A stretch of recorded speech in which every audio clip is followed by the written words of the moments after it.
여러분 안녕하세요.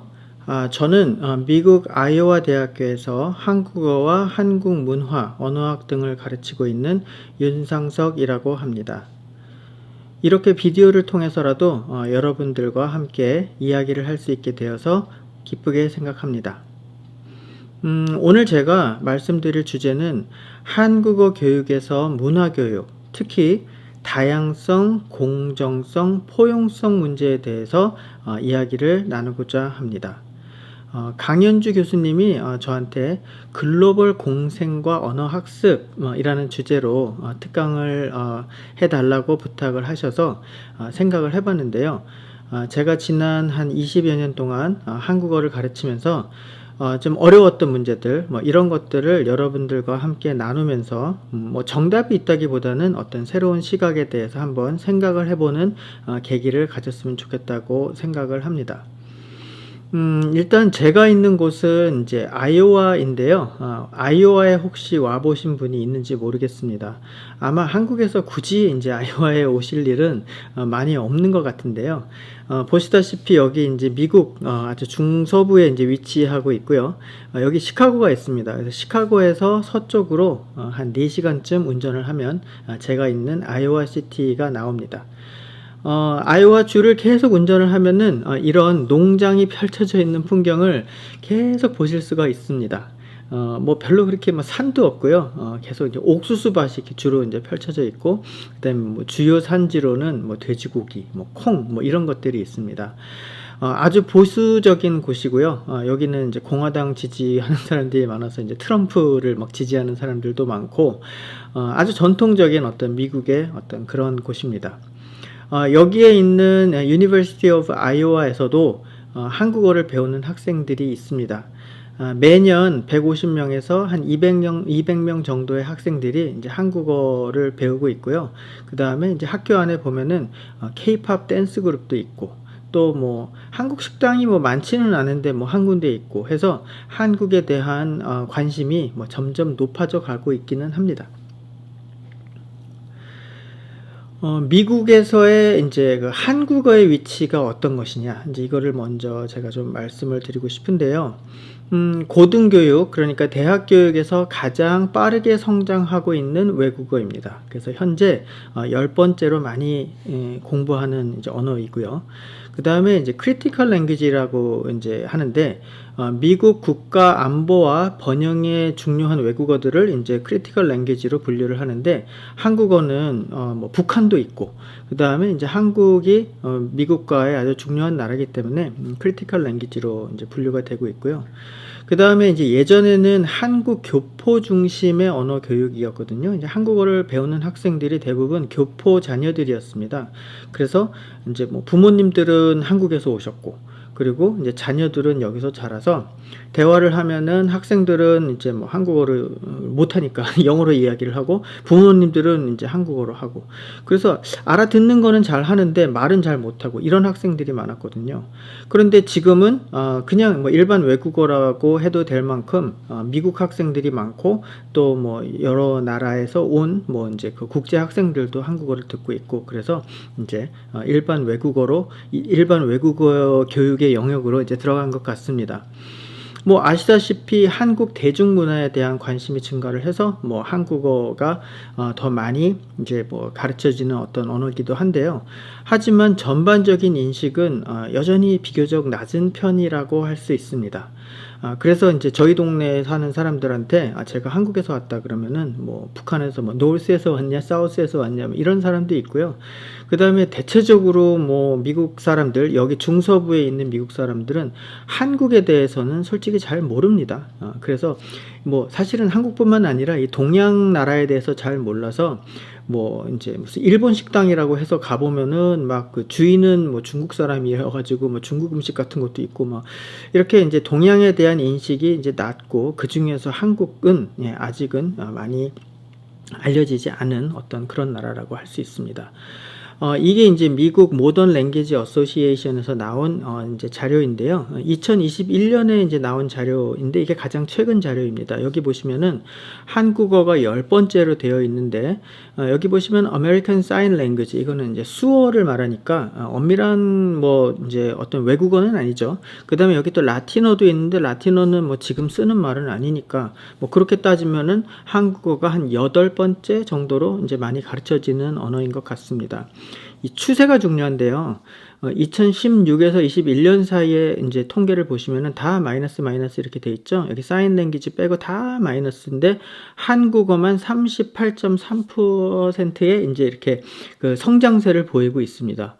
그래서 이제 미국에 있는 한국어 교사들이 다들 기뻐하고는 있는데 지금 2024년이잖아요. 요즘 추세는 또 살짝 이 성장세가 좀 주춤하고 있어서 좀 걱정을 많이 하고 있습니다.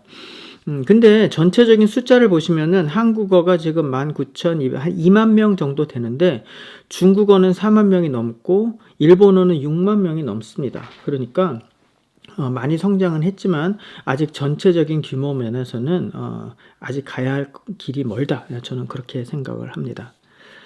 근데 이제 미국 대학에서 한국어 교육을 하는 것이 참 쉽지가 않거든요. 뭐 어디서든 뭐 다 어렵겠지만 특히 미국에서 한국어 가르치기가 어려운 이유가 한국어와 영어 간의 언어적 문화적 차이가 워낙 크다 보니까 뭐 이제 오면은 막 한글부터 가르쳐야 되잖아요. 그리고 이제 한글도 빨리도 못 배워요. 그래서 시간도 많이 걸리고 너무 어렵습니다.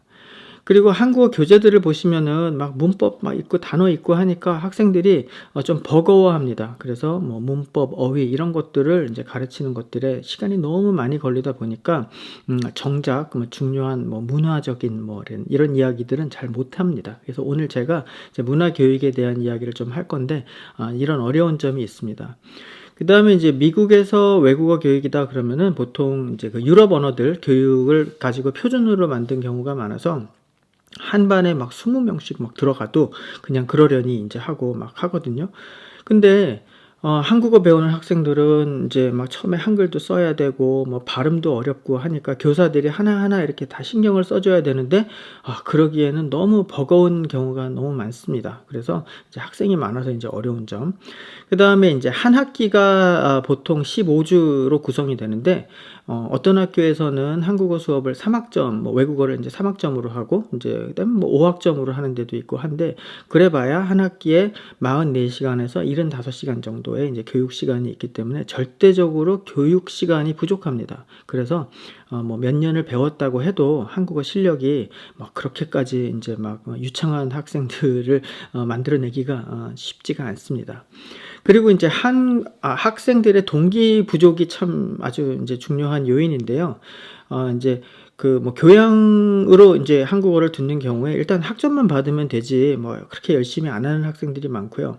그 다음에 뭐 한국어를 배우는 이유가 그냥 뭐 BTS를 좋아해서 이렇게 왔는데 뭐 자꾸 시험 보고 그다음에 뭐 외우라고 그러고 하니까 학생들이 어려워하고 뭐 한두 학기 듣고 뭐 없어져 버리는 경우가 아주 많습니다. 그래서 실제적으로 학생들이 한국어를 배워서 취직하는 데도 도움이 되고 뭐 이제 이렇게 이어져야 하는데 아직 그러기에는 좀 부족한 점이 많아서 미국에서 한국어를 가르치는 게 참 쉽지가 않습니다. 이제 항상 이제 이렇게 뭐 언어적인 것만 가르쳐 가지고는 이제 학생들이 제대로 이렇게 의사소통을 할 수가 없잖아요. 그래서 이제 문화를 가르쳐야 되는데, 그러면 문화는 무엇을 가르쳐야 하느냐? 그래서 이제 제가 오늘 이제 문화 교육에 대해서 말씀드리기 전에 문화에 대한 정의에 대해서 잠깐 언급을 하고자 합니다. 뭐 이제 뭐 크람시의 이제 이 데피니션이 많이 이제 소개가 되는데 문화는 공통의 사회적 공간과 역사 그리고 공통의 생각 방식을 공유하는 다마 공동체에 포함되는 소속성으로 정의될 수 있다. 개인이 그 공동체를 떠났을 때에도 그 구성원들이 어디에 있든지 지각, 신념, 평가, 행동에 대한 공통된 기준 체계를 유지할 수 있다. 뭐 저 같은 경우에 지금 미국에 와서 산지 꽤 오래됐는데 그래도 한국에서 뭐 유년 시절을 다 보내고 이제 한국에서 자라서 왔잖아요. 그러면 이제 한국 문화에 대한 어떤 개념이 있겠죠. 그런데 이제 또 뭐 미국에 와서 살면서 또 영향을 또 많이 받았겠죠. 그래서 저는 한국 문화에 대한 어떤 기본적인 틀은 이제 뭐 가지고 있겠지만, 뭐 미국에 와서 뭐 좀 이렇게 바뀐 것도 있는 것 같고, 그리고 제가 또 다시 한국에 들어가서 이제 또 한국 사회를 보고 한 뭐 여러 가지 생각들, 뭐 어떤 경험들이 축적이 되어서 제가 이제 한국 문화에 대한 생각을 갖고 있다고 이제 생각이 듭니다. 그리고 이제 한국에 계속 계신 분들 같은 경우에도 뭐 또 한국 사회가 계속 변화하니까 또 그 안에서 한국 문화에 대한 어떤 뭐 경험 뭐 이런 것들이 또 다 다르겠죠. 그리고 또 저희 학생들이 한국에 갈 경우에는 외국인으로서 또 한국 문화를 또 접하니까 여기서 뭐 미국에서 한국 문화에 대해서 배운 것과 그다음에 또 한국에 가서 경험한 것 이런 것들이 다 복합이 되어서 어떤 문화라는 한국 문화라는 어떤 개념이 생긴다 뭐 이렇게 말할 수 있을 것 같습니다. 그럼 이제 문화적 특성을 보면은 역사성과 주관성이 이제 중요한데요. 역사성이라는 것은 개인의 삶에서 다른 시간대에 따른 경험 이렇게 이야기를 했는데, 제가 이제 아까 말씀드린 것처럼 저는 이제 뭐 어렸을 때 한국에서 자랐으니까 그때 한국 문화를 접했잖아요. 그리고 이제 또 성장해서 한국 문화를 경험을 하고 또 미국에 왔다가 또 다시 가서 뭐 이런 식으로 이제 어떤 그 시기별로 그리고 또 저 개인의 역사 속에서 이제 문화를 갖다 습득을 했겠죠. 그리고 이제 뭐 한국 문화라는 것이 우리가 뭐 이제 예전 문화, 뭐 조선시대 문화, 그다음에 지금 21세기에 이제 한국 문화 또 이렇게 시대별로 이제 한국 문화는 계속 달라지잖아요. 그래서 역사성이라는 것이 이제 문화를 이해할 때 아주 중요한 개념입니다. 그 다음에는 이제 주관성인데요.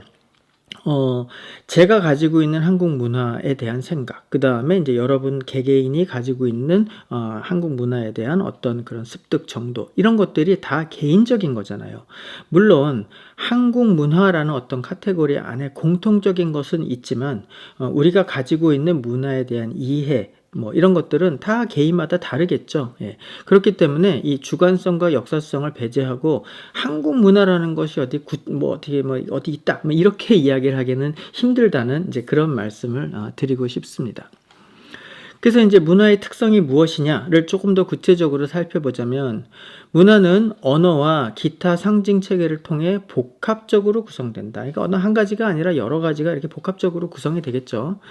그리고 문화는 구성인들 사이에 축적되고 공유된 의미들로 구성된다. 그래서 요즘에는 뭐 한국에 계신 분들도 뭐 여러 나라를 여행도 하고 또 뭐 다른 나라에서 살다 들어간 사람도 있고 막 그렇게 되겠죠. 그래서 구성원들 사이의 경험들이 다 이렇게 축적이 돼가지고 지금 한국 문화라는 것이 이제 형성이 되다 보니까 제가 생각할 때 제가 어렸을 때 느꼈던 한국 문화보다 지금은 더 뭐 국제화 뭐 이렇게 되어 있다고 할 수 있겠죠. 여러 다른 나라의 어떤 영향들이 있고, 그 다음에 뭐 지금은 인터넷이라든지 뭐 이런 것들이 발달을 하면서 지금 한국 문화라는 것이 뭐 예전의 한국 문화라는 많이 다른 모습일 거예요. 뭐 하지만 또 거기에 일관성이라는 것도 있겠죠, 아직도. 그리고 문화는 균질하지 않으며 역사 속에서 해석된다. 뭐 좀 전에 말씀드린 것과 같은 맥락에서 뭐 이해할 수 있을 것 같습니다. 그리고 문화는 다중적이다. 그래서 뭐 국가적으로 볼 때 한국 문화, 그 다음에 그 한국 안에서도 지역적, 그 다음에 또 한국 민족, 뭐 그 다음에 뭐 어떤 직업군, 그 다음에 어떤 전문성을 가진 사람들의 어떤, 그 다음에 뭐 성별, 뭐 세대적, 뭐 또 여러 가지가 있겠죠. 그래서 문화를 이해하는 어떤 그때의 어떤 상황이나 어떤 그 목적에 따라서 문화는 좀 다르게 또 이해가 될 수 있지 않을까 이렇게 생각을 합니다. 그리고 문화는 개인의 정체성과 그 정당성과 연관되어 있다. 그래서 저의 정체성. 그리고 뭐 이 정체성이라는 것도 항상 뭐 그 하나로 이렇게 고정되어 있지 않잖아요. 그래서 이렇게 이제 정체성이라는 것도 개인의 역사에 따라서 이제 바뀌어 가는데 그때 제 개인의 정체성과 그다음에 뭐 그 정당성과 연관되어 있다. 뭐 그렇게 이해를 할 수 있을 것 같습니다. 그다음에 문화는 도덕적인 가치, 신념 등과 연관되어 있다. 우리가 가지고 있는 여러 가지 생각들, 여러 가지의 우리의 철학적인 어떤 가치관 이런 것들과 당연히 연관이 되어 있겠죠. 그래서 제가 말씀드리고 싶은 것은 문화라는 것이 어떤 하나에 딱 고정되어 있는 것이라기보다는 항상 변할 수 있고 그때 보는 관점에 따라서 다르게 해석될 수 있다. 이제 그런 말씀을 뭐 드리고 싶습니다. 문화 구성주의라는 것이 있잖아요. 그래서 문화는 개인의 사회화의 결과로 속하게 된 고정되고 안정적으로 제도화된 현실이 아니다. 좀 전에 말씀드린 것과 이제 일맥상통하는 얘기고요. 개인은 문화를 수행하는 것과 동시에 다른 사람들과의 상호작용을 통해 문화를 구성해 나간다. 그래서 한국 사회에서 자라면서 그 문화를 계속 습득을 하고 다른 사람들로부터 영향을 받죠. 그리고 또 그 개인이 또 뭐 여러 가지 경험을 하면서 또 그 사회의 어떤 그 문화 구성원으로서 그 문화 전체를 형성하는데 또 뭔가 기여를 하겠죠. 이런 것들이 계속 상호작용적으로 발생을 하면서 이제 구성이 되는 것이 어떤 문화의 형태이잖아요. 그래서 이런 문화의 특성을 이제 생각을 하면서 저희가 한국 문화를 가르칠 때도 접근을 해야 하지 않나 저는 그렇게 생각을 합니다. 그러면 이제 한국어 교육에서는 문화를 어떤 식으로 소개하고 가르쳐야 하느냐. 이거는 뭐 간단한 문제가 아닌 것 같습니다. 그래서 일단은 이제 미국에서 가장 많이 사용되고 있는 그 이제 하와이 대학교에서 나온 Integrated Korean 시리즈 이제 첫 번째 책에 문화가 도대체 뭐가 소개가 되어 있는지 제가 한번 살펴봤습니다. 그래서 이제 책에 보시면 많은 책들이 그런데 문화라는 섹션이 있어요. 그래서 이제 거기 무슨 내용이 있나 봤습니다. 그랬더니 뭐 greetings with a bow. 그래서 한국 사람들은 이렇게 인사를 합니다. 뭐 이런 이야기도 있고요. 그다음에 Korean names. 그래서 한국 이름은 성이 앞에 오고 이름이 뒤에 갑니다. 뭐 이런 이야기. 그다음에 Korean academic calendar in Korea. 그래서 한국에서는 봄에 새 학기가 새 학년이 시작이 되고 뭐 이제 이런 거. 뭐 미국에서는 가을에 이제 새 학년이 시작이 되잖아요. 그래서 뭐 그런 차이를 설명한 섹션이 있었고요.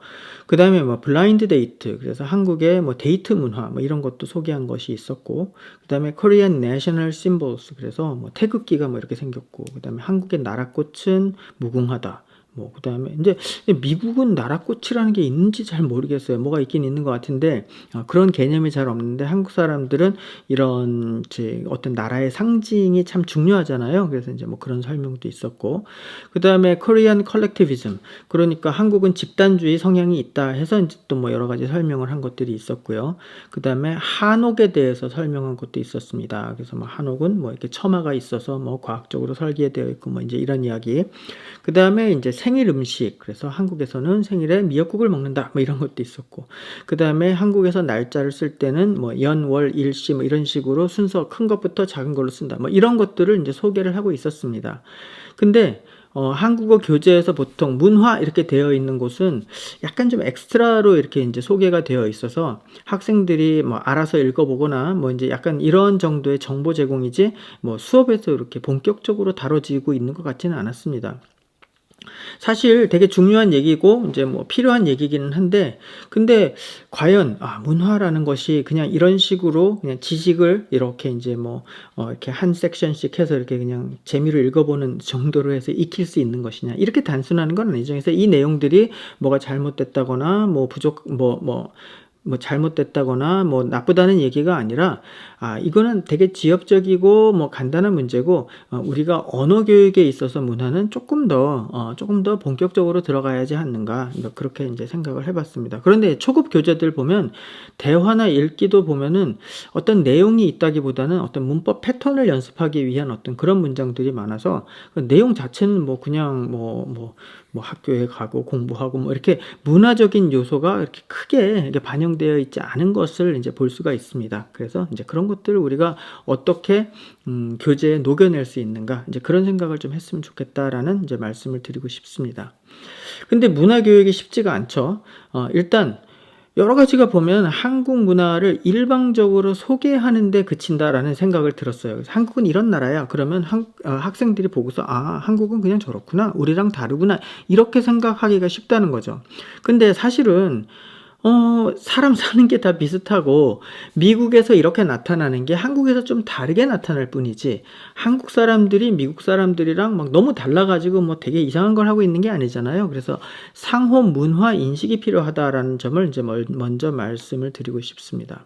그래서 문화를 지식으로 전달을 하면은 그냥 뭐 내용을 그냥 이렇게 읽고서 그냥 something different from our culture. 그냥 한국 문화는 뭐 우리랑 좀 다른 거다. 이렇게 그냥 생각을 할 가능성이 높은데, 사실은 그런 접근보다는, 예를 들어서 뭐 한국어에서는 존댓말을 사용을 해야 한다. 뭐 이런 설명을 한다고 치면, 미국 뭐 영어에는 존댓말이 없으니까 뭐 한국어에는 그런 게 있구나. 이렇게 아마 생각하고 그칠지도 모르겠습니다. 그런데 학생들한테, 너네들이 선생님한테 이야기를 할 때, 뭐 교수님한테 이야기를 할 때랑 그다음에 너의 친구들하고 이야기를 할 때는 조금 좀 다르지 않겠니? 똑같은 메시지를 주더라도 교수님, 뭐 나이 많은 교수님한테 이야기하는 거랑 그다음에 너랑 나이가 같은 친구한테 말할 때는 어떻게 다르게 하나? 이런 것들을 한번 이제 생각을 해보게 하는 겁니다. 그러면은 좀 차이가 있죠.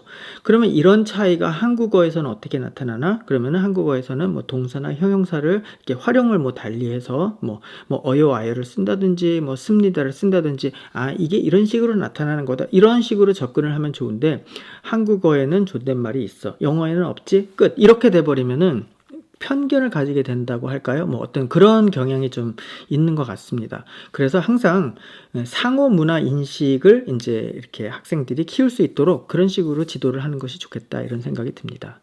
그 다음에 이제 또 가끔 보면은 한국 문화를 어떤 신비한 어떤 거, 뭐 이런 식으로 이제 가르치는 경우가 있는데, 이제 그 한국에서 나온 그 한국관광공사에서 나온 비디오 이렇게 보면은 거기서 뭐 미국 사람들이 한국에 가서 막 템플 스테이를 하면서 막 이제 뭔가 참선을 하고 막 폭포가 막 떨어지는데 막 거기 이렇게 막 앉아 있고 막 그래서 막 이제 그 동양적인 그러니까 미국 사람들이 생각하는 어떤 동양적인 거를 막 강조하는 게 있는데 그래서 막 미스티리어스 뭐 이런 단어가 좀 많이 쓰여요. 그래서 그런 좀 약간 저는 다 그런 거 아니고 뭐 그런 게 물론 있죠. 근데 그렇다고 해서 뭐 한국이 뭐 그냥 미스티리어스한 나라는 아니잖아요. 그래서 어떤 그런 좀 시각을 너무 제시를 해주면은 학생들이 한국 문화를 이해를 하는데 오히려 좀 잘못된 시각을 가질 수 있지 않나 이런 생각을 좀 해봤고요.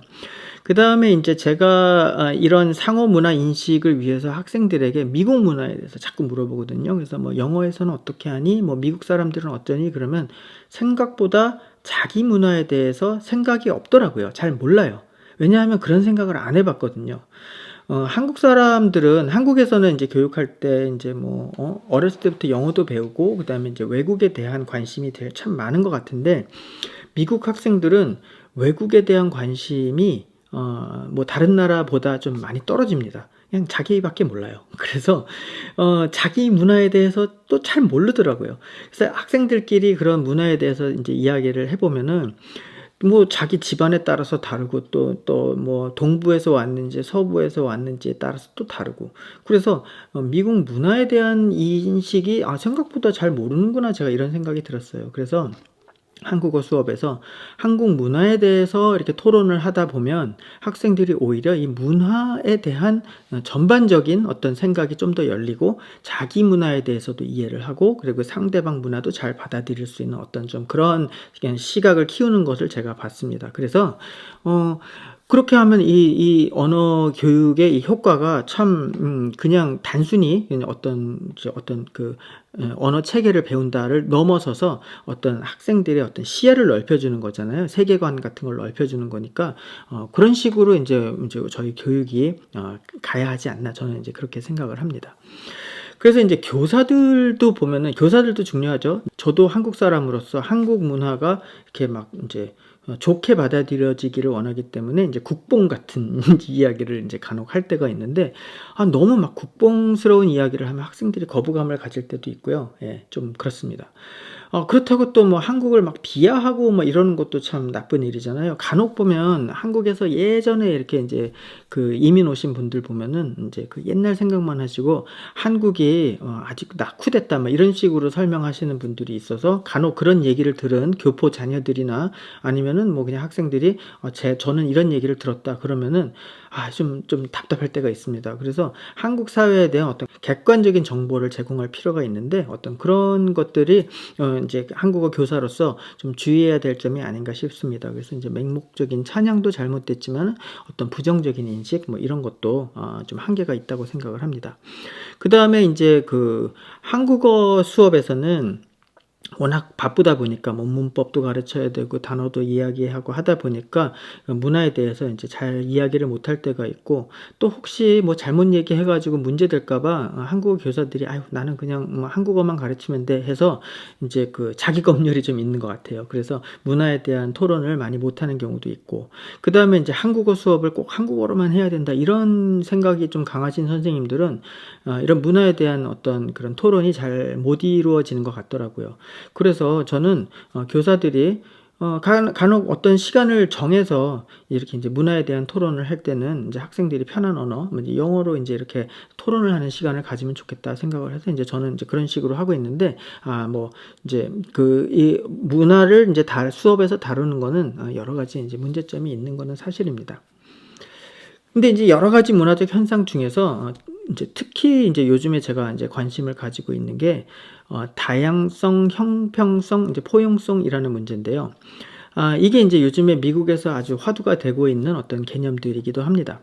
뭐 다양성에 대해서는 아마 여러분들이 잘 아실 겁니다. 이 미국 사회가 아주 다양한 사회잖아요. 그래서 뭐 인종이나 뭐 민족이나 뭐 신념, 피부색, 뭐 성별, 뭐 종교, 뭐 출신 국가, 뭐 언어, 뭐 이 여러 가지들이 있으니 이런 다양성을 존중해야 한다. 뭐 이런 거 뭐 좀 너무나 당연한 이야기지만 솔직히 말해서 미국 사회가 이렇게 다양성을 제대로 지켜주느냐, 저는 그거에 대해서는 의문이 많이 있습니다. 그래서 인제 이런 언어 교육이 참 중요한데, 사실 미국에서 지금 언어 교육이 그렇게 활발하게 이루어지지를 못하고 있거든요. 그래서 인제 우리가 언어 교육을 할 때 이 다양성에 대해서 고려를 해야 한다.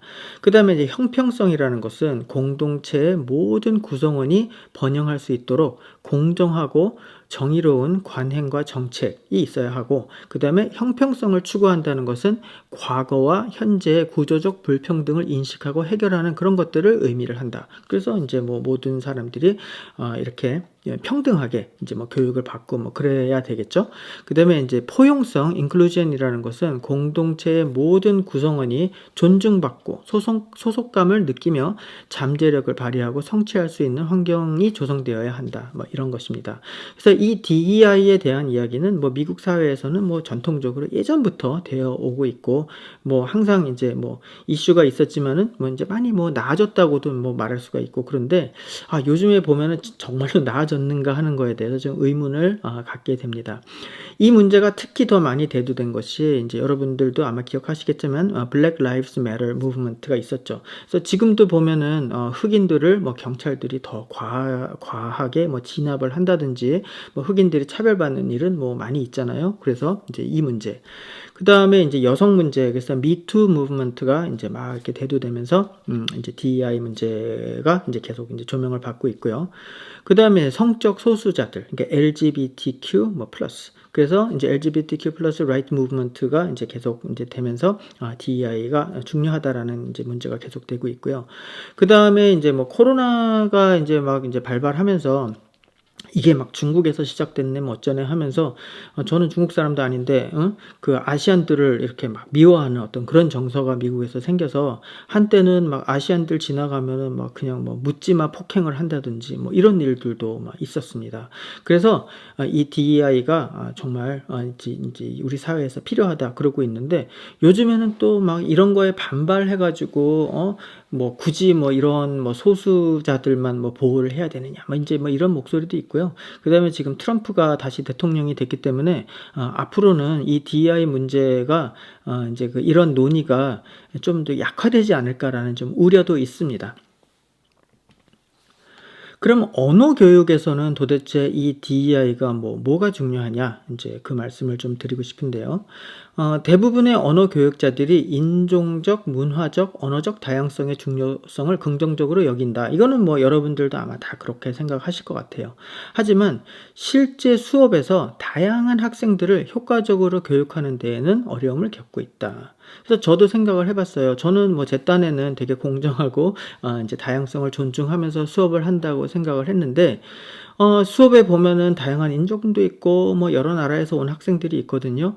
그러면은 그 학생들의 문화를 제가 잘 모르기 때문에 제가 의도하지 않더라도 학생들에게 이제 뭔가 좀 상처를 주는 경우도 있고, 또 그다음에 뭐 그 학생들의 사정을 잘 배려하지 못하는 경우도 있고 뭐 그랬던 것 같더라고요. 그래서 이런 것들에 대한 인식이 나도 부족했구나라는 자기 반성을 좀 하게 됐습니다. 그다음에 이제 특히 LGBTQ 뭐 플러스 학생들이 이제 아주 많아요. 생각보다 많습니다, 여러분.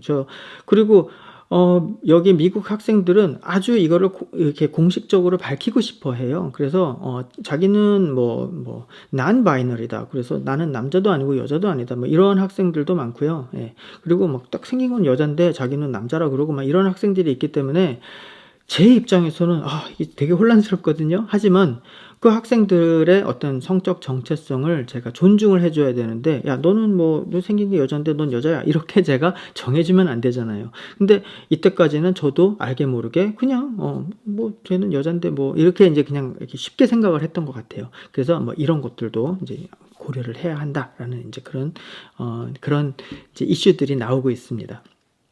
그 다음에 모든 학생들은 자신의 배경에 상관없이 존중을 받고 존엄성이 지켜질 자격이 있다. 당연한 얘기죠. 그리고 모든 학생은 다양한 문화를 배우고 경험할 기회를 가져야 한다. 모든 학생은 자신만의 문화적 정체성을 발전시킬 기회를 가져야 한다.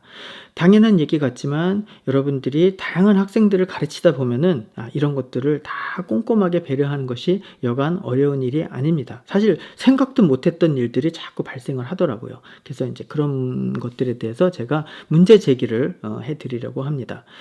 제가 미국에서 다른 지역에서 한국어를 가르치시는 선생님 두 분과 함께 이제 한국어 교육에서 DEI가 어떤 식으로 지금 진행되고 있는가에 대해서 같이 이제 연구를 한 적이 있어요. 그래서 이제 저희가 가르치는 커리큘럼들, 그 다음에 사용하는 교재들, 이런 여러 가지들을 분석을 하고 이제 찾아낸 것들을 제가 간단하게 말씀을 드리겠습니다. 저희가 살펴보니까 한국어 수업에서 자신의 인종, 성 정체성, 입양이나 교포 여부를 표현할 수 있는 어휘나 표현을 다루고 있지 않다. 이런 거를 발견을 했습니다. 그래서 인종에 대한 얘기도 아마 꽤 고급으로 가야지 아마 나오지 않나요? 그 다음에 이제 나라 정도 얘기하죠. 저는 무슨 나라 사람이에요. 근데 보니까 이른바 강대국들, 미국 사람이에요. 그 다음에 중국 사람이에요. 일본 사람이에요. 이런 정도 말고는 다양한 나라를 제시를 해주고 있지 않더라고요. 그 다음에 성 정체성은 당연히 아무 얘기도 없고, 그 다음에 이제 저희 보면은 입양아들 되게 많거든요. 그래서 저는 입양아예요, 이렇게 이야기를 많이 하는데, 성인이 되어서 입양하다 이렇게 이야기를 하는 것도 어떤 경우에는 조금 모르겠어요. 그리고 한국에서 입양아 그러면은 이제 생각하는 어떤 개념이 있잖아요. 그래서 어렸을 때 한국에서 입양됐어요, 이렇게 하는 게 낫나? 저도 잘 모르겠어요. 그런데 어쨌든 그런 입양 여부. 그 다음에 교포다. 그러면 저는 미국 코리안 아메리칸을 이제 표현하는 한국 표현이 이렇게 딱 정확하게 잘 없더라고요. 그래서 한국계 미국인이에요. 이거를 1학기부터 가르치기가 좀 쉽지가 않잖아요. 그래서 학생들이 저는 한국 사람하고 미국 사람이에요, 이런 이야기를 자꾸 하는데, 어쨌든 이런 것들을 어떻게 가르쳐야 하는지에 대한 논의도 없었던 것 같습니다. 그리고 종교 관련된 언급이 없고, 언급을 하더라도 기독교나 불교 이외의 종교에 대한 고려가 없다. 그리고 미국에서는 종교를 묻는 게 좀 약간 개인적인 문제라서 좀 그런데, 한국에서는 이렇게 뭔가 양식에 보면 종교 적는 난도 있고 그렇잖아요. 그래서 종교에 대한 입장도 좀 다른 것 같고요. 그 다음에 가족에 대한 내용은 전형적인 한국식 가족 구성 이외에 다른 형태의 가족에 대한 언급이 없다. 제가 나중에 또 말씀을 드릴 건데, 이제 가족 형태라는 게 한국에서 생각하는 어머니, 아버지, 언니, 오빠, 나, 이런 식으로 이렇게 하고, 조금 더 나아가면 할머니, 할아버지, 이렇잖아요. 근데 이제 미국에서 가족 형태, 이렇게 이야기를 하면은 부모님이 이혼을 한 경우도 많고, 그 다음에 새엄마가 있고, 새아빠가 있고, 이런 경우가 너무나 많은데, 그런 경우는 교재에서는 나오지를 않으니까, 학생들이 생각할 때, 한국에서는 나 같은 사람은 좀 이상하게 볼래나? 이런 생각을 하는 경우도 있지 않을까, 이제 그런 생각을 해봤습니다. 그 다음에 그 한류를 인제 그 뭐 한류 콘텐츠를 수업에서 인제 사용하는 일이 많거든요. 그래서 저도 예전에는 저희 수업에 오는 학생들이 웬만하면 BTS는 당연히 알고 있고 그다음에 인제 뭐 케이팝 스타들은 다 안다고 생각을 했는데 어떤 학생들은 저는 뭐 한국 음악 안 들어요." 이런 학생들도 있더라고요. 그다음에 "한국 드라마 안 봐요." 근데 막 맨날 수업에서 뭐 그 인제 한류 콘텐츠들을 가지고 하면은 좋아하는 애들은 좋아하는데 어떤 애들은 소외감을 느껴서 없어져 버리더라고요. 그래서 너무 이렇게 인제 '당연히 애들이 한류 콘텐츠들에 대해서 열광을 한다.' 이렇게 전제하고 수업을 하는 것도 좀 위험하구나 이런 생각을 하게 됐습니다. 그다음에 한국어 교재 같은 걸 보면은요. 한국 문화가 다른 문화에 비해서 우수하다고 강조하는 경우가 인제 많이 있고 선생님들 중에서도 그렇게 이야기를 하는데 한국 문화가 독특하고 여러 가지 좋은 점들이 있지만 그렇다고 다른 나라 문화가 그거보다 열등하거나 한국 문화가 더 잘났거나 이런 거 아니잖아요.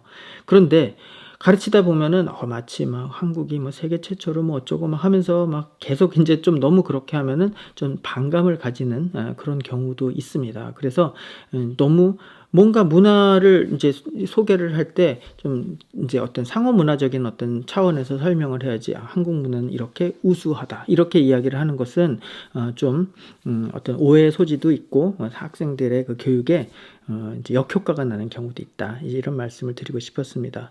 그다음에 한국의 연애, 데이트 문화 인제 이게 좀 이렇게 많이 나오는 토픽인 것 같아요. 그래서 한국어 교재 보면은 한국의 데이트 문화라고 아예 인제 챕터가 그렇게 돼 있는 경우도 있고 뭐 어떤 데 보니까 뭐 exercise에 데이트 코스를 뭐 짜 봅시다. 뭐 이런 것도 있더라고요. 근데 아까 말씀드린 것처럼 성 정체성에 문제가 있는 애들도 있고 그다음에 그 못 쏘린 애들도 많거든요. 생전 여자친구는 사귀어 보지도 못한 애들한테 "야 무슨 데이트 코스를 짜 봐라." 그러면은 상당히 불편해하고 싫어하는 학생들도 있었습니다. 그래서 인제 그런 것들도 좀 너무 인제 우리가 '학생들이 재미있어 할 거야.'라고 생각을 하는데 그 생각보다 또 그렇지가 않더라고요.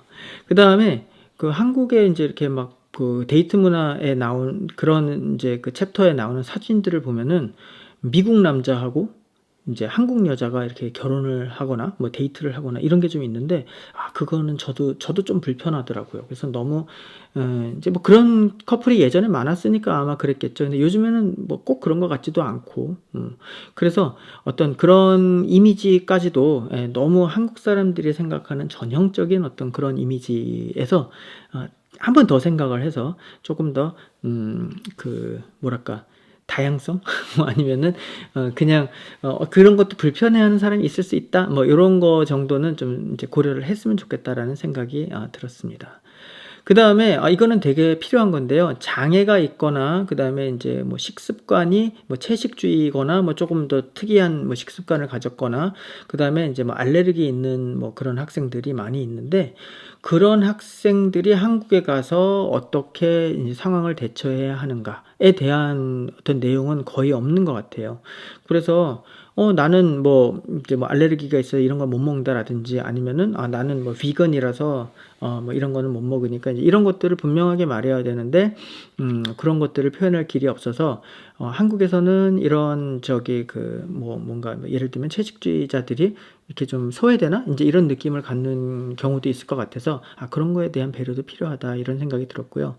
그다음에 인제 존댓법이라고 하면은 보통 설명이 뭐 윗사람에게 뭐 나이가 많은 사람에게 뭐 사회적으로 지위가 높은 사람에게 인제 이렇게 얘기를 하다 보니까 어떤 학생들은 '아니 사람들이 all men are equal.' 그러니까 '사람들은 모두 평등한데 왜 한국어에는 이런 게 있냐.' 그래서 약간 반감을 가지는 경우도 본 적이 있는데 이게 꼭 그런 개념이 아니라 한국도 평등한 사회다. 하지만 이거는 사회적인 어떤 그런 관습적인 거다. 인제 요런 설명을 좀 잘 해 주면 좋겠는데 그냥 단순히 뭐 윗사람 뭐 이렇게 이야기를 하면은 학생들이 살짝 반감을 가지는 경우도 있어서 어떤 문화에 대한 정확한 어떤 이해를 인제 시켜 주도록 하는 노력이 필요하다. 저는 그런 생각을 해 봤습니다. 그래서 제가 지난번에 한국에 갔을 때 교보문고에 가서 어떤 한국어 교재들이 나왔나 인제 살펴보다 보니까 이런 게 있더라고요. 다문화 과정과 함께하는 즐거운 한국어. 그래서 표지만 봐도 좀 다양한 인종들이 있고, 뭐, 그래서, 이제 한국 사회도 다양화되니까 이런 것들이 나오는가 해서 이제 반가운 마음에 이제 들여다봤습니다. 그래서 다문화 현실을 반영한 한국어 교육이 이제 시도되고 있구나라는 걸 발견을 했고요. 근데 약간 한계라면은 결혼 이민자 중심의 교육인 것 같은 그런 느낌을 받았습니다. 뭐, 다른 책도 있겠죠. 근데 이제 제가 이렇게 살펴보니까, 이제 뭐 결혼 이민자들이 많으니까 물론 그렇겠지만 어떤 그런 쪽으로 되어 있었고, 그 다음에 이제 등장 인물들이 보니까 뭐 태국도 있고 베트남도 있고 좀 다양해진 거는 맞는데, 근데 교재 내용 자체는 뭐 기존에 있는 교재랑 그렇게 많이 다르지는 않은 것 같다. 그래서 제가 생각하는 상호 문화적인 어떤 인식 뭐 이런 거를 제고하기 위한 노력은 아직은 조금 부족하지 않나라는 생각을 했습니다. 그래서 다문화 교육은 근본적으로 서로 다른 문화의 다양성과 차이를 인정하는 다문화 정책에 기반을 두어야 한다라는 지금 이제 윤여탁 2008년에 나온 이제 이 문구가 제가 생각할 때 이제 계속 우리가 생각을 해야 될 어떤 그런 개념이 아닌가 그런 생각을 해봤습니다. 이게 이제 아까 그 다문화 그 책인데요. 이게 보면은 상황이 조금 다양하긴 한데, 결국은 뭐 제가 알고 있는 기존의 한국어 교재랑 뭐 그렇게 많이 다른 것 같지는 않다라는 생각을 했습니다. 자, 그러면은 초급 교재에서, 그러니까 초급 수업에서는 DEI를 어떻게 고려할 것인가? 좀 고급으로 가면 뭐 여러 가지 읽고 뭐 토론도 가능하겠지만, 초급부터 저는 이제 이런 것들이 좀 시작이 되어야 한다고 생각을 하는데, 그럼 뭘 할 수 있을까? 먼저 현지의 지리적 문화적 배경을 고려하여서 커리큘럼이 구성되어야 한다라고 생각을 합니다. 그래서 선생님이 어디서 이제 한국어를 가르치느냐에 따라서 그 지역 학생들의 특성을 파악을 하고 어떤 상호 문화적인 인식을 이제 높이도록 그런 노력을 해야 하는데, 교사들의 현지 언어와 문화에 대한 이해가 우선시 되어야 한다. 제가 이제 뭐 미국에 있으면서 한국에서 오신 선생님들을 이제 간혹 보는데요. 이렇게 파견되거나 이제 이렇게 해서 오시면은, 뭐 한국어 교사는 한국어만 잘 가르치면 된다. 뭐 이런 이제 인식, 이런 생각을 그냥 단순하게 하시는 선생님도 뵀는데, 사실은 이제 미국에 와서 한국어를 가르치시려면은 미국 문화와 뭐 영어에 대한 어떤 그런 이해가 좀 높아야, 저도 이제 미국에서 오래 살다 보니까 이제 와서 느끼는 것도 사실 많이 있거든요. 그래서 어떤 그런 현지 문화와 언어를 이제 열심히 공부를 하셔서 좀 파악을 하시는 게 중요하다, 이런 말씀을 드리고 싶습니다. 그 다음에 세계화와 현지화가 결합된 접근이 필요하다. 이건 무슨 얘기냐면, 이제 한국에서 무슨 큰 프로젝트들을 하면 한국어 교육 관련해서 이렇게 자꾸 표준화를 하시려고 하더라고요. 그래서 표준화가 이제 뭐 물론 필요하죠. 이제 필요에 대해서는 뭐 공감을 하는 건 있는데, 근데 그거랑 같이 가야 될 게 이제 현지화거든요. 그래서 뭐 현지에 계신 선생님들의 의견을 적극 반영을 해서 또 그쪽에서 뭔가 개발이 되고 해야 되는데, 자꾸 한국에서 뭘 개발을 해서 이렇게 자꾸 줘요. 그러면은 아무래도 한국에 계신 분들의 시각이 이제 주류로 되니까 이제 현지에서 가르치시는 선생님들이 그것만 갖고 가르치시기는 좀 힘든 것 같습니다. 그래서 현지에서 다양한 교재 자료를 이제 개발을 하는 게 필요한데, 큰 프로젝트를 하면 대부분 한국에서만 이제, 그러니까 그런 것들을 현지 계신 분들을 참여를 시켜서 현지에 맞는 거를 같이 개발을 하도록 하면 좋겠다라는 것이 제게 오랜 생각입니다. 그리고 주제들이 좀 다양화됐으면 좋겠는데, 교재들의 내용이 서로 비슷비슷합니다. 그래서 이제 이제 한국에 있는 여러 큰 대학들의 랭귀지 센터들이 한국어 교재를 자꾸 내고 또 뭐 업데이트를 하고 하잖아요. 너무 좋은 내용들이 많이 포함되어 있는데, 근데 교재들마다 보면은 또 어떤 경우에는 뭐 이 내용이 이 내용 같고 좀 그래서 좀 다양한 내용이 포함되면 좋겠다.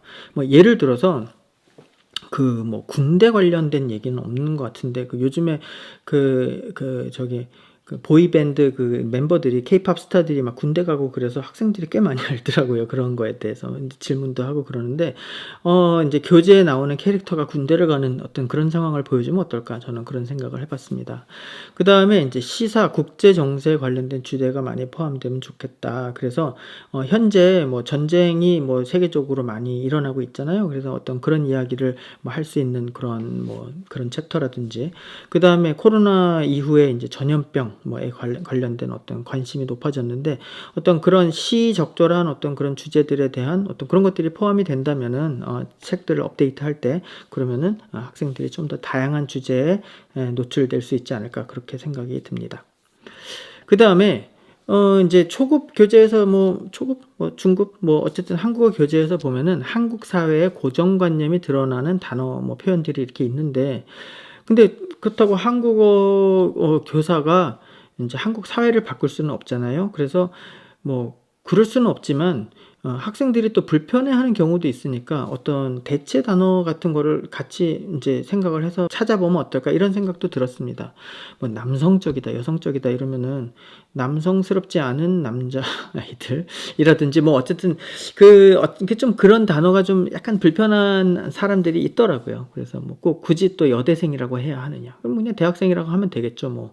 그다음에 처녀라든지 호녀라 이런 단어들이 요즘 교재에 그렇게 많이 나오지는 않는데, 리딩 같은 거 하다 보면은 옛날에 나온 것들은 간혹 있는 경우도 있고, 그래서 이런 것들의 어떤 사회적인 의미 같은 거에 대해서 선생님들이 좀 생각을 하셨다가 학생들과 함께 대화를 해준다면 학생들이, 생각할 때, 어느 거 다들 성인이기 때문에, 사회적으로 어떤 차별적인 단어가 원래 존재했다라는 거에 대해서 못 받아들일 학생은 없는 것 같아요. 그래서 적어도 선생님이 좀 그런 개념이 있으면 학생들과 함께 이런 얘기를 해주는 것만 해도 학생들이 생각을 할 때 한국 사회가 이상한 사회가 아니고 이제 자기가 한국어를 배우면서 충분히 한국 사회를 이해할 수 있는 그런 계기가 되리라고 생각을 합니다.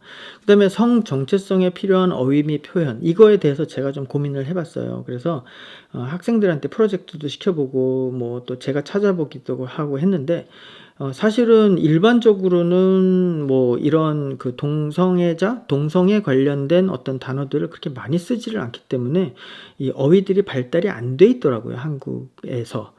근데 이제 무슨 게이 커뮤니티나 레즈비언 커뮤니티 이렇게 들어가면은 되게 다양한 단어들이 많은데 은어도 있지만 대부분 보면 그냥 영어를 그냥 갖다가 쓰더라고요. 그래서 그렇구나. 그래서 그런 것들을 학생들이랑 같이 토론을 해봤는데 그렇게 토론을 한 사실만 해도 학생들이 좀 뭐랄까 이제 좀 오픈해서 그런 이야기를 해주는 거를 되게 고마워하더라고요. 그래서 그런 거에 대한 이제 개념을 좀 선생님들이 가지고 계신다면 학생들과 이제 소통을 하는데 더 도움이 되지 않을까 이제 이렇게 생각을 합니다. 그 다음에 나라나 민족, 인종 관련해서 이제 그러는데 교재에 나오는 인물들 있잖아요. 그래서 이제 저희가 아까 말씀드린 미국에서 많이 쓰는 하와이대에서 나온 교재 거기 보면은 처음으로 나오는 인물 이름이 스티브 윌슨이에요. 남자아이 근데 스티브 윌슨 학생들이 딱 백인 남자 이름 같다는 이야기를 하더라고요. 그래서 야 그런 것까지 우리가 고려를 하면 참 그런데 어쨌든 그런 작은 거에서도 이렇게 좀 이제 센시티브하게 반응하는 학생들이 있더라고요. 그리고 이제 어느 나라 사람이에요 하면은 아까 말씀드린 대로 강대국 위주의 나라 소개. 그러니까 좀 더 많은 나라들을 소개하고 그 다음에 각자 나라를 찾아보는 그런 액티비티를 포함만 시켜줘도 좋지 않을까 생각을 했습니다.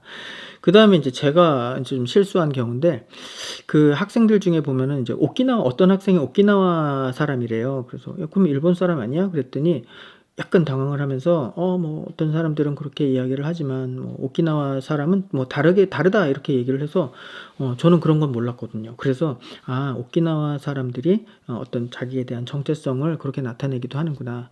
그다음에 이제 몽이라는 몽 사람들이 있거든요. 이게 미국에 이제 큰 커뮤니티가 있어서 제가 HMONG인데 몽인데 이건 나라가 있지는 않아요. 나라가 있지는 않은데 일부 중국에도 살고 그다음에 베트남 이제 근처에 있는 어떤 그런 이제 그런 민족인데 그런 나라 없는 민족들의 이제 표현을 할 때 그럼 어느 나라 사람이에요? 그럼 저는 몽 사람이에요. 이게 좀 안 맞을 수도 있지만 그래도 학생들의 정체성을 이렇게 살려주는 그런 차원에서 저는 몽 사람이에요 이렇게 이야기를 하라고 그렇게 이제 같이 합의를 보고 수업에서 그렇게 다뤘습니다. 그 다음에 이제 흑인, 백인, 동남아인 등 인종 관련 단어들을 이제 좀 노출을 시켜주면 좋은데 사실 이런 단어들은 한참 후에나 아마 나오는 걸로 제가 보는 교재들은 그렇더라고요. 그래서 자기 정체성이 아주 중요한 거니까 이제 이런 단어들도 뭐 좀 일찍부터 이렇게 좀 노출을 시켜주면 좋지 않을까. 그 다음에 이제 아까 말씀드린 것처럼 뭐 군대를 뭐 갔다 왔다. 뭐 이제 예를 들어서 뭐 교재에 나오는 캐릭터가 뭐 군대에 가는 얘기가 어디 나온다 그러면 좋을 것 같은데, 제가 이제 아는 그 오스트리아에 계신 그 비엔나 대학 이제 교수님이랑 이야기를 해보니까 오스트리아도 징병제가 있대요. 그래서 그런 이야기를 하면은 학생들이 잘 이해를 한다고 그러더라고요. 그 다음에 이제 아까 말씀드린 대로 알레르기라든지 뭐 자기는 ADHD가 있다든지 뭐 자폐 스펙트럼 장애가 있다든지 이런 이야기들을요, 한국 사람들에 비해서 좀 더 이렇게 오픈해서 하는 제가 느낌이 들어요. 학생들이 자꾸 이런 너무 개인적인 얘기를 하니까 어떨 때는 조금 당황스럽기도 한데, 가족도 마찬가지. 뭐 자기가 뭐 자기 부모가 이혼을 해서 이런 얘기를 너무 이제 학생들이 이렇게 오픈해서 하거든요. 그러면은 야, 그런 얘기는 한국 가서는 굳이 안 해도 돼, 이런 얘기를 할 수는 없잖아요. 그래서 그런 거에 대해서도 학생들이랑 같이 이렇게 대화를 하면서 한국에서는 좀 이런 뭐 인식이 있다, 이런 걸 같이 이야기를 한다면 학생들도 충분히 아마 이해를 해주지 않을까, 이런 생각이 듭니다. 그 다음에 종교도 아까 말씀드린 것처럼 뭐 불교, 기독교 이외의 뭐 종교에 대해서는 거의 뭐 다루지를 않는데, 이슬람교, 저는 이슬람교 학생들을 많이는 안 가르쳐 봤는데 몇몇 있었거든요. 그럼 뭐 한국에 갔을 때 음식은 어떻게 사 먹어야 되며 뭐 이런 문제, 뭐 이런 것들에 대해서는 전혀 우리가 교육에서 다루지 않는 것 같아서 종교에 대한 것도 좀 이렇게 열어놓고 좀 대화를 하면 좋겠다고 생각이 듭니다. 언어를 배울 때 어떤 하는 중요한 태스크 중에 하나가 이제 자기소개잖아요. 그래서 자기에 대한 정보를 이제 말로 한다든지 기입을 한다든지 이렇게 하는데, 이제 여기 보면은 이제 여기가 서울대학교 교재에 나온 건데, 학생 카드를 써보세요. 근데 여기 성명, 이름이 있죠. 그 다음에 성별, 남녀 이렇게만 돼 있잖아요. 그래서 저 미국 같은 경우에는 이제 그 자기의 이제 성별을 별로 이렇게 표기하고 이제 알리고 싶지 않다, 뭐 그런 난도 있고, 유럽 같은 경우에는 막 더 복잡하게 이렇게 막 돼 있고 막 그렇거든요. 근데 한국에서는 그냥 남녀, 그 다음에 여기 직업, 국적, 그 다음에 종교 이렇게 돼 있잖아요. 그래서 한국에서는 저도 기억을 해보면 이렇게 뭔가 이제 카드 같은 거 쓸 때 이렇게 이제 이런 양식을 쓸 때 보면 종교를 적는 난이 있는데, 미국에서는 이런 것도 잘 안 물어보거든요. 그래서 이런 거에 대한 것도 같이 한번 이야기를 해볼 만한 어떤 주제가 아닌가 생각이 듭니다. 그 다음에 이제 가족 얘기를 할 때, 형, 오빠, 누나, 언니가 아주 처음에 나오는 단어들인데, 예를 들어서 제가 누구를 형이라고 부르면은 내가 남자고, 뭐 너도 남자고, 그 다음에 너는 나보다 나이가 많고, 이게 다 들어가잖아요, 그 정보가. 근데 아까 말씀드린 것처럼 성 정체성이 이렇게 복잡한데 이 사람을 형이라고 불러야 하느냐 누나라고 불러야 하느냐, 게다가 미국에서는 이 나이에 뭐 한두 살 차이를 가지고서 이렇게 나누는 거에 대해서 좀 반감이 가진 학생들도 있는데 이걸 어떻게 호칭을 해야 하느냐, 쉬운 문제가 아닙니다. 그래서 아까 말씀드린 것처럼 이거는 어떤 사회 관습적인 문제이고 뭐 하는 거니까 그렇게 이해를 시켜주면은 뭐 어느 정도는 이해를 하는 것 같고, 그 다음에 성 정체성을 너무 여기서 이제 센시티브하게 한다기보다는 그냥 한국에서 편하게 받아들이는 어떤 그런 인식 하에서 이렇게 해주면 좋은데, 그러니까 쉽게 말하면은 그냥 봤을 때 여자면은 자기가 여자로 이렇게 행동을 해주면 좋은데, 또 그거에 대해서 반감을 가지는 학생들이 있거든요. 그래서 어떤 한국의 사회적인 분위기를 같이 이야기를 해보고, 그 다음에 적절한 방법을 찾아서 뭐 어느 정도 타협을 해서 그냥 그렇게 하는 학생들도 있고, 그렇지 않으면은 뭐 그냥 뭐 이름을 부른다던가 뭐 하는 것도 뭐 방법일 수 있잖아요. 그래서 어떤 그런 문제들도 있다는 거. 그 다음에 아까 말씀드린 것처럼 부모의 결혼 유무. 그래서 뭐 이혼을 했다든지 뭐 싱글맘이다, 싱글데디다. 그 다음에 뭐 새엄마, 새아빠까지는 그래도 좀 되는데, 스텝시스터가 뭐냐요. 그래서 스텝마더는 새엄마, 그럼 스텝시스터는 새언니. 새언니는 또 다른 말이잖아요, 저희 한국에서는. 그래서 그건 그냥 언니라고 하면 되지, 뭐 굳이 나눠가지고 무슨 뭐 굳이 말하면은 무슨 의붓 형제라는 말도 있고 뭐. 그런데 우리가 사실은 이거는 뭐 굳이 이런 걸 표현을 해야 될 때 하는 말이고, 일반적으로는 그냥 언니 오빠 하잖아요. 그래서 뭐 그런 이야기를 한 적도 있고요. 엄마의 남자친구, 아빠의 여자친구 막 이런 얘기 자꾸 막 하거든요. 불편한데 뭐 그건 제가 불편한 거지, 뭐 학생들이 이렇게 표현을 하고 싶으면은 그런 거에 대해서도 이제 열어놓고 같이 대화를 해주면 좋겠다. 한국어 교재 보면 이런 거 나오잖아요. 뭐 이렇게 할머니 할아버지 해서 이렇게 다 중요한데, 이런 거 플러스 만약에 이혼 가정이라든지 이런 걸 좀 보여줘도 좋겠다라는 저는 생각을 해봤습니다. 그리고 뭐 이혼이라든지 뭐 이런 단어는 상당히 고급으로 가야지 나오는 단어인데 굳이 뭐 그때까지 갈 필요가 있나 그런 생각을 해봤습니다. 그 다음에 이제 지난 주말에 뭐 했어요? 뭐 방학에 뭐 했어요? 이런 거 많이 물어보잖아요. 그러면은, 뭐 이렇게 크리스마스를 지낸다 하는 것도 생각보다 다양하더라고요. 사실 미국만 해도 뭐 보통 크리스마스 이브가 제일 중요하고, 뭐 미국에서는 이제 크리스마스가 가족들의 날이고, 한국에서는 이제 뭐 친구들과 놀거나 뭐 이제 뭐 연인을 만나거나 뭐 이렇잖아요. 뭐 그 정도 설명이면 되는데, 유럽의 경우를 보니까 크리스마스를 이렇게 쇠는 날이 이브가 중요한 나라가 있고 그 다음에 그 당일이 중요한 나라가 있고 그 전후로 며칠을 계속해서 이제 뭔가 이렇게 축제같이 보내는 나라도 있고 다 다르더라고요. 그래서 어떤 명절을 지내는 방식도 다르기 때문에 우리가 단순히 크리스마스는 이렇게 보내는구나 라고 생각을 하는 것 이상이다. 이제 그거랑 그 다음에 이제 보통 이제 추수감사절이랑 추석을 비교하는 액티비티는 많이 하거든요. 근데 잘 찾아보면은 그 문화별로 여러 가지 명절들이 있으니까 다른 나라의 명절들도 찾아내어서 이제 한국의 명절과 비교를 하는 어떤 그런 활동들을 해보면 좋겠다. 이제 이런 제안을 드리고 싶고요. 그 다음에 이제 뭐 가족 모임이나 행사에 한국에서는 뭐 제사 지낸다 그러면 뭐 좀 나름 큰 행사잖아요. 근데 뭐 미국 사람들은 그거 잘 이해를 못 하겠죠. 마찬가지로 뭐 미국에서 부모님이 금혼식이다, 은혼식이다 뭐 그런 것 때문에 수업에 뭐 못 온다 그러면은 저는 예전에는 야 이거 말도 안 되는 소리야 그랬는데 뭐 큰 행사더라고요. 그러니까 뭐 그런 문화적 차이. 그 다음에 뭐 계절별로 한국에서는 뭐 여름방학, 겨울방학, 미국도 대충 그렇기는 한데 뭐 유럽에서는 그 부활절 방학이 좀 중요하고 그 다음에 이제 저희 같은 경우도 땡스기빙 그 방학이 뭐 좀 있거든요. 일주일이지만 그래서 뭐 그런 것도 이제 좀 차이가 생긴다. 그 다음에 한국에서는 여름방학이 더 길고 아니요. 한국에서는 겨울방학이 더 길고 여름방학이 좀 짧잖아요. 근데 미국은 정반대거든요. 겨울방학은 뭐 몇 주 되지도 않고 여름방학만 되게 길고 막 이러니까 어떤 그런 차이, 뭐 그런 거에 대해서도 같이 이야기를 해보면은 그 차이점을 발견할 수 있지 않을까 뭐 생각이 들었습니다. 그래서 뭐 결론 및 제언이라고 했는데 사실은 뭐 결론이라는 게 있을 수가 없는 이슈인 것 같아요.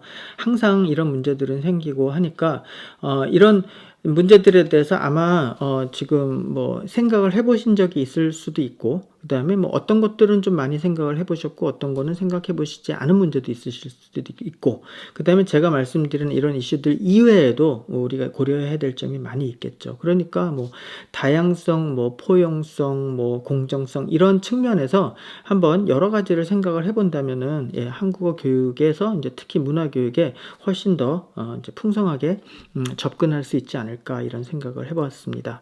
그래서 한국어 교육 현장에서 DEI에 대한 섬세한 노력이 필요하다. 이제 이런 점과 그 다음에 이제 교사들의 상호 문화적 이해를 위한 노력이 요구된다. 이런 건데 언어 교사라는 것은 단순히 어떤 이제 뭐 한국어 문법, 뭐 어휘, 뭐 발음 이런 것만은 가르치는 사람이 아니다라는 거를 이제 다시 한번 새기시고 이제 그 현지 문화, 이제 그 학생들의 문화 이런 거에 대해서 끊임없이 공부도 하시고 뭐 그다음에 이제 한국 문화 자체에 대해서도 계속 문제 의식을 갖고 바라보셔야 이제 언어 교육에서 그것들을 잘 녹여낼 수 있지 않을까 뭐 그런 생각이 듭니다. 그리고 항상 학생들한테 배운다고 생각을 하면 좋을 것 같아요. 저도 한국어를 가르치면서 이제 학생들에게 많이 배웠습니다. 제가 문화 현상에 대해서 이렇게 질문을 하면은 막 지들끼리도 막 이렇게 토론이 되는 경우도 있고 그 다음에 뭐 평소 때 한국어를 잘 못해서 조용하던 학생이 이런 이슈를 제기를 하면은 막 되게 열심히 이제 토론에 참여하고 저를 가르쳐 주려고 하는 모습을 볼 수가 있거든요. 그래서 그렇게 하면은 훨씬 더 수업에 대한 참여도도 높아지고 그리고 선생님도 학생들을 이해하는 데 도움이 되기 때문에 학생들과 이런 토론을 자주 하는 것이 좋다고 생각이 듭니다. 그 다음에 한국 사회에 대한 실상에 대한 이해를 바탕으로 한국어 학습을 해 나갈 수 있도록 지도를 하면 좋은데, 한국에서 벌어지고 있는 현상에 대해서 가감없이 이렇게 막 얘기를 하고 나쁜 거, 좋은 거 이런 거를 같이 이렇게 얘기를 하고, 너희들은 한국 뉴스를 어떻게 바라보고 있니? 이제 이런 것들에 대해서 이렇게 이야기를 듣다 보면은 이제 저도 배우는 것이 많고, 그다음에 학생들도 한국 사회에 대한 이해가 높아지는 것 같더라고요. 그래서 그런 걸 바탕으로 한국어를 공부를 해야지, 그냥 뭐 한국어라는 것이 뭐 그냥 어려운 거, 뭐 발음도 어렵고 뭐 여러 가지, 그냥 뭐 어떤 언어 체계를 배운다 이렇게만 이제 생각을 한다 그러면은 뭐 그 의미가, 한국어 교육의 그 의미가 훨씬 약화되는 것이 아닌가 이런 생각이 듭니다. 그래서 한국어 교육을 하면서 이런 문화적인 측면을 좀 더 다양성 있게 생각을 하신다면은 한국어 교육이 더 성공적으로 될 수 있지 않을까 이렇게 생각을 합니다. 오늘 제가 그냥 뭐 제 경험을 바탕으로, 그다음에 이제 뭐 제가 몇몇 그런 그 특강에서 제가 했던 내용들을 좀 모아서 이제 말씀을 드렸는데요. 앞으로 기회가 된다면 직접 뵙고 뭐 이런 문제들을 좀 더 심도 있게 나눌 수 있는 기회가 있었으면 좋겠습니다.